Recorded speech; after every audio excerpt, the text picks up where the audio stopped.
Cam McGuire back with you here on the Steelheads Hockey Show, brought to you by New Belgium Brewing Mountain Time Premium Lager. The Steelheads opened up a season-long 6-game homestand last night against the Tulsa Oilers and picked up a 6-4 win. The series carrying into the weekend tomorrow and Saturday night, opening face-off at 7:10 p.m. If you can't make it out, you can always tune in right here on KTIK, The Ticket. Alongside Steelheads defenseman Reece Harsch. Well, Harsch, nice to get back on home ice last night after the long trip to Trois-Rivières, Quebec, and probably nicer to get 2 points and pick up the win. Yeah, no, it was good. It was a long trip. Obviously, it was nice to get a win.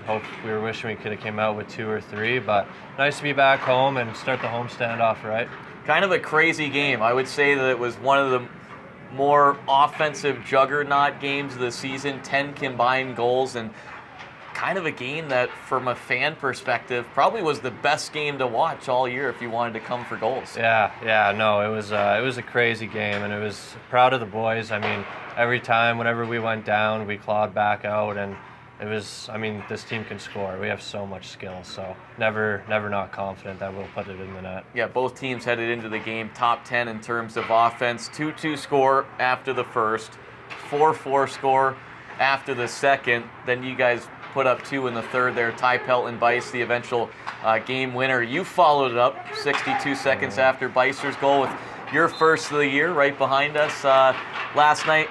Boy, I don't know if you heard it necessarily, but I heard this. It was like the weirdest sound. It hit either the crossbar or the post, but it wasn't the traditional loud ping or bang. It had this little, like, I don't know, it was like a soft jingle, and maybe that's fitting for the holiday season. Did you hear it on the ice? I did hear that, yeah. It was, I mean, it hit something. I thought Reg tipped it at first, but once it hit the bar, I was just praying that it went in. Trickled in barely, but yeah. Talk about how you guys stayed with it throughout the game. You guys led 3 different times. You fell behind 1-0 early in the game, but what was the message in the locker room after the second period, heading into the final stanza, deadlocked at 4? Yeah, just we know we're a good team. We know that we can score. We just have to play our game. We can't get focused on what they're doing, and I thought we did a good job of that. We battled hard all night, so it was good to see us get rewarded. Yeah, Steelheads 4 more goals this season in 11 of 22 games now. Let's talk about you, because you're a player that probably prides yourself more so as a defenseman on the defensive side of the puck, but we've seen that you can provide some offense as well. Yeah, no, I tried, that's my main job that I focus on is defense, being a bigger defenseman. That's kind of always my game, but I try to step in when I can. It's kind of been a little bit of a slow start this year, but it's not, we got other guys that are really relied on for that, so just focus on trying to keep the puck out of the net. It's been an interesting year for you, and probably one with some challenges and some difficulties, dealing with some different obstacles. You played in your 11th consecutive game last night after missing 9 straight with injury. So, looking at the season collectively, what's the year been like for you? Yeah, it's been good. I mean, finally getting going, which has been nice. Little injury at the start's never really a good thing, but it was a nice little reset after camp. You kind of get to watch the games, you get to get your health back, your legs back. So, kind of took it as a bit of a blessing in disguise, and it's been great so far. Once again, chatting with Steelheads defenseman Reece Harsch here on the Steelheads Hockey Show, brought to you by New Belgium Brewing Mountain Time Premium Lager. The Steelheads continuing on with a 3-game series against the Tulsa Oilers tomorrow, and Saturday night puck drops at 7:10 p.m. It's the annual teddy bear toss game on Saturday, which we'll talk about in just a couple of moments here. But want to ask you a little bit about your Idaho Steelheads career. You came to this club last year at the trade deadline from the Jacksonville Icemen, ended the season playing in 8 regular season games and a handful of games in the Kelly Cup playoffs. But first, starting it off, and we just talked on air or off air before getting on here, crazy year for you last year. You spent the beginning of the season overseas in Europe. Yeah. You come back to the ECHL, start with Cincinnati, then you go to Jacksonville, and then you ultimately find yourself in Boise. So walk us through that progression from moving all over not only North America but the world as a whole. Yeah, no, it was crazy. It was a long year. I'm grateful for the places that I got to see and the people that I got to meet, but I'm happy to hopefully be in one place for a while. So What was it like coming to Boise, finding out that you were going to be heading to Idaho? Did you know anything about it? You're from Manitoba, so kind of in a similar neck of the woods? Yeah, no, it was, I knew some guys here. I had a couple buddies who used to play here, Zach Andrusiak. I knew Zane Franklin a little bit as well, and I've heard nothing but good things about Sheener, about the organization, and I was luckily on the way home from Jacksonville, so it was kind of a little pit stop, but it was great. I love it here.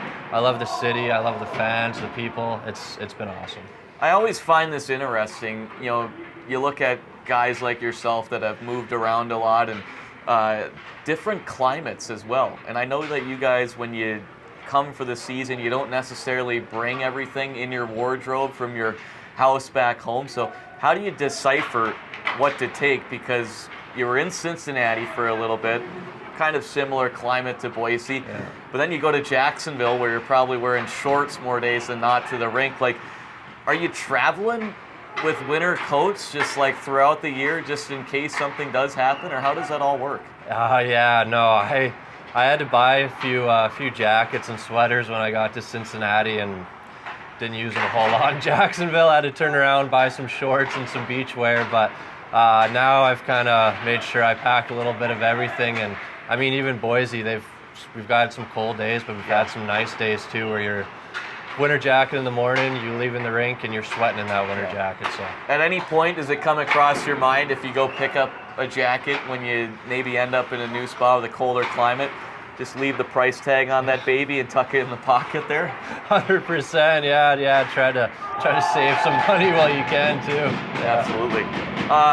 Let's talk about you a little bit growing up in Manitoba. What was it like growing up in Manitoba? Kind of mentioned maybe similar aspect in terms of Boise. Are you an outdoorsman? I am, yeah, for the most part. I'm actually from Alberta. What? Yeah. I've been totally wrong this whole time? I played 4 years in Manitoba, and then went to the University of Manitoba. Yeah. So he's lying. He's from Manitoba. Don't listen to him. But I think I'm an outdoorsy person. I really like it here.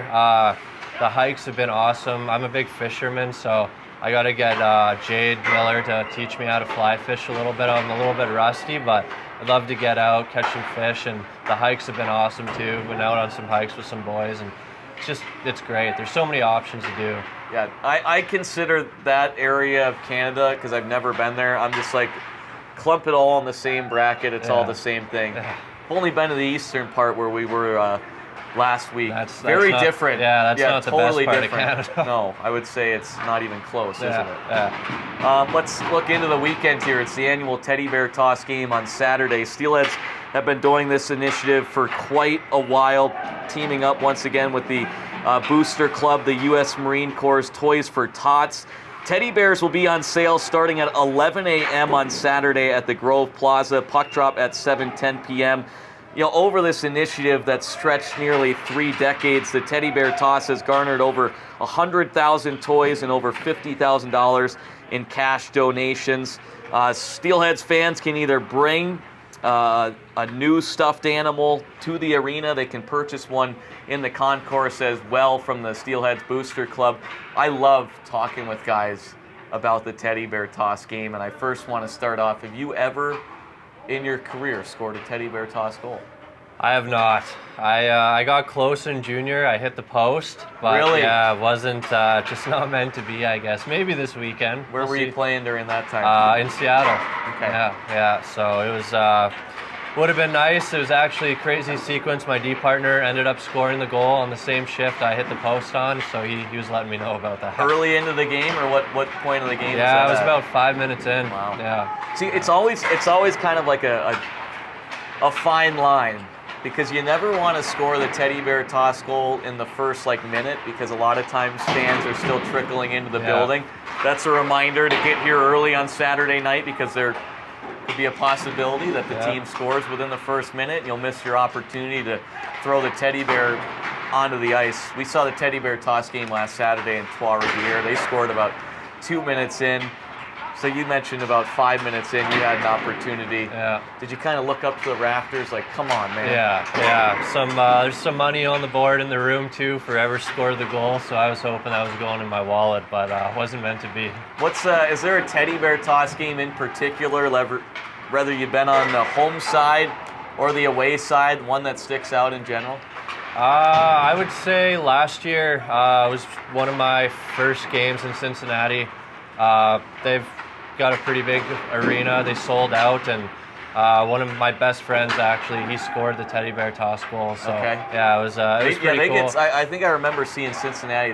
They gathered a lot of stuffed animals last year. Yeah, no, it was great, and it's all towards a great cause as well. So it's great to see the community show up and everyone bring the bears. Everyone loves throwing it too. I know when I was in Troyes, I got nailed with a bear a few times, probably on purpose. So I could imagine our fans will do that too a bit. Yeah. I'd ask you who scored the last two teddy bear toss goals for the Steelheads, but you weren't here, so that would be unfair of me to ask you that. Yeah. You want to give a crack at last year's? Yeah. I'm going to go with Wade Murphy. No? Wait, Murph was not. I've gotten a lot of that, though. Really? Yeah, someone that's still on the team right now from last year. Como? No. Not Como? Defenseman. Zinner? No. Reg? Yeah. It was a sick goal. Of course it was actually Reg, a dirty goal. Was that his first of his career? First teddy bear toss goal? I'd have to confirm that with him. I can't remember. I don't have the greatest of memories. Yeah. Once again, chatting here with Steelheads defenseman Reece Harsch. You heard it right there. Steelheads annual teddy bear toss game this Saturday. Harshy, we got a little bet on the line, which I made earlier this week with the Booster Club and Rocky Johnson as well.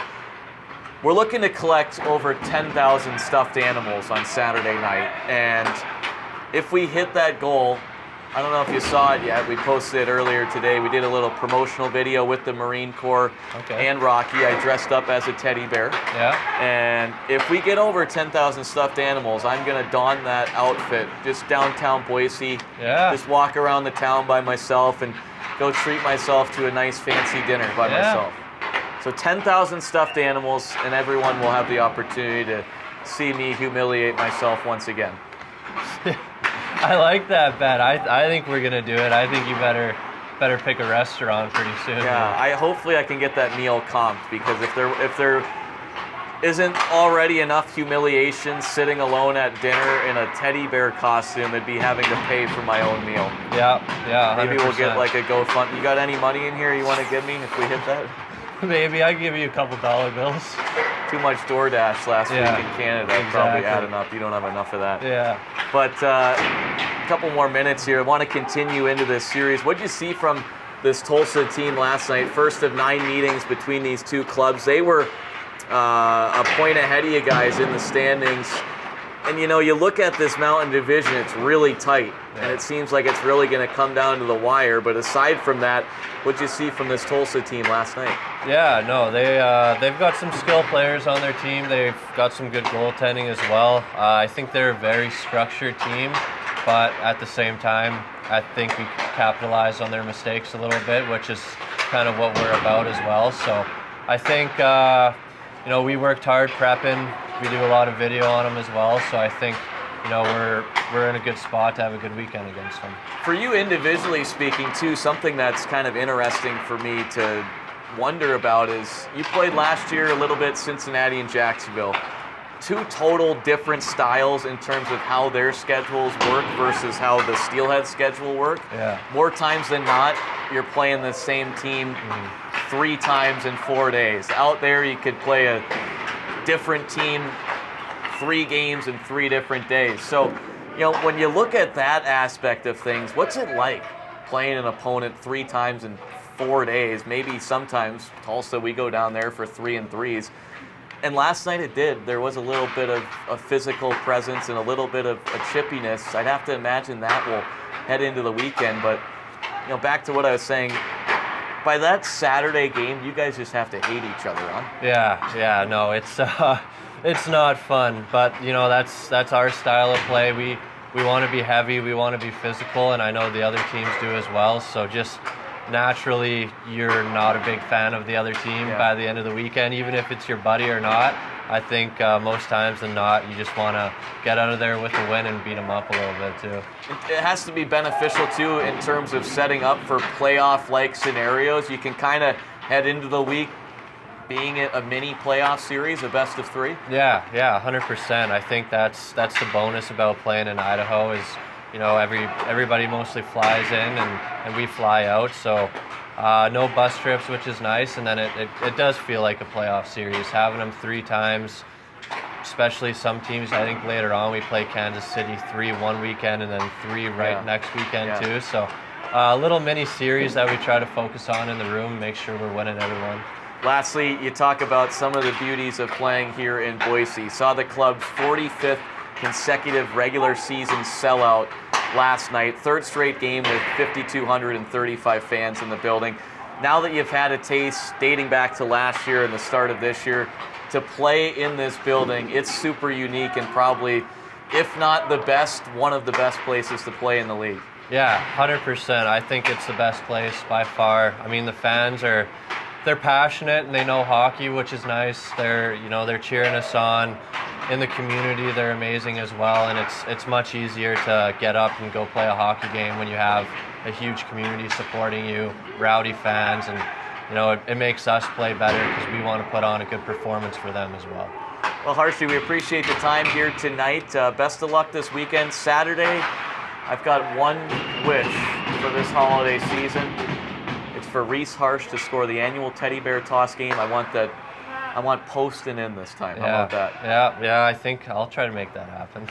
Awesome. Well, Try, once again, appreciate the time. We'll continue the Steelheads Hockey Show brought to you by New Belgium Brewing, Mountain Time Premium Lager, next right here on KTIK The Ticket.